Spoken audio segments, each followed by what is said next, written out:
আসসালামু আলাইকুম বন্ধুরা, স্বাগতম আপনাদের প্রিয় চ্যানেলে।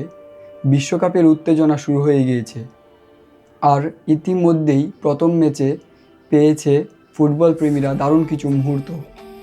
আজকের ভিডিওতে আমরা আলোচনা করব প্রথম ম্যাচের পারফরম্যান্স, রেফারির সিদ্ধান্ত এবং সামনে high voltage match Brazil versus Morocco নিয়ে।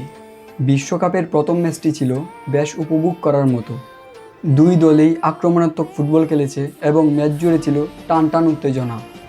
বল দখল, পাসিং এবং সুযোগ তৈরির চেষ্টা উভয় দলেরই ছিল। চোখে পড়ার মতো একটি খেলা আমরা ইতিমধ্যেই দেখে ফেলেছি। তবে ম্যাচটিতে কিছু মুহূর্তে ফুটবলারদের নার্ভাসও দেখা গিয়েছে, যা বিশ্বকাপের প্রথম ম্যাচে স্বাভাবিক। তারপরেও দর্শকরা একটি প্রতিযোগিতাপূর্ণ ম্যাচ উপভোগ করেছে। রেফারির সিদ্ধান্ত কেমন ছিল? আসা যাক রেফারির সিদ্ধান্ত প্রসঙ্গে। ম্যাচটির কয়েকটি সিদ্ধান্ত নিয়ে সামাজিক যোগাযোগ মাধ্যমে আলোচনা দেখা গিয়েছে। কিছু দর্শকদের মতে কিছু ফাউল বা কিছু কার্ডের সিদ্ধান্ত আরও কঠোর হতে পারত। আবার অন্যদের মতে রেফারি ম্যাচটি ভালোভাবে নিয়ন্ত্রণ করেছে।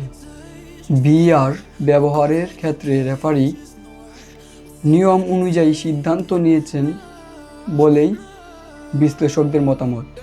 তবে ফুটবলে বিতর্ক থাকবেই, আর সেই বিতর্কই ফুটবল খেলাকে আরও আকর্ষণীয় করে তোলে। আপনারা কমেন্ট বক্সে জানান রেফারির সিদ্ধান্ত আপনারা 10-এ কত দিবেন। এবার আসি সামনে high voltage match Brazil versus Morocco, যেই ম্যাচটির জন্য আমরা সবাই অধীর আগ্রহে অপেক্ষা করছি। ব্রাজিল ভার্সেস মরক্কো, কে এগিয়ে? নাম শুনলেই অনেকেই ব্রাজিলকে ফেভারিট হিসেবে ধরে নেবেন। 5 বার বিশ্ব চ্যাম্পিয়ন দলটির ইতিহাস, অভিজ্ঞতা ও তারকা খেলোয়াড়দের সম্পর্কে সবার জানা। কিন্তু বর্তমান ফর্ম বিবেচনা করলে মরক্কোকে হালকাভাবে নেওয়ার কিছু নেই।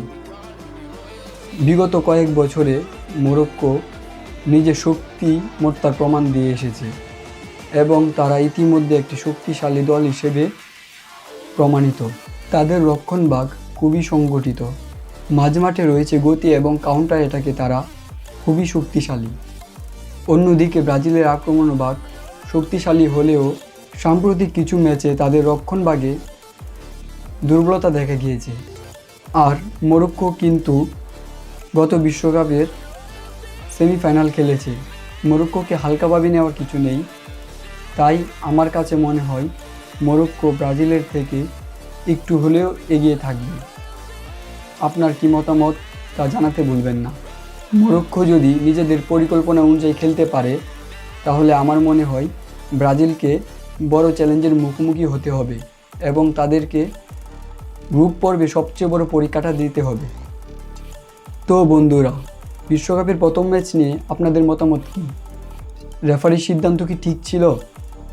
আর হাই ভোল্টেজ ম্যাচ সামনে, যেটার জন্য আমরা সবাই অপেক্ষা করে আছি, ব্রাজিল ভার্সেস মরক্কো, কে জিতবে? আপনি কাকে এগিয়ে রাখছেন? অবশ্যই কমেন্ট বক্সে লিখে যাবেন। ভিডিওটি ভালো লাগলে লাইক দিন, বন্ধুদেরকে শেয়ার করুন এবং অবশ্যই সাবস্ক্রাইব করতে ভুলবেন না। পরবর্তীতে আরও আকর্ষণীয় ভিডিও নিয়ে আপনাদের সামনে আসব। আল্লাহ হাফেজ।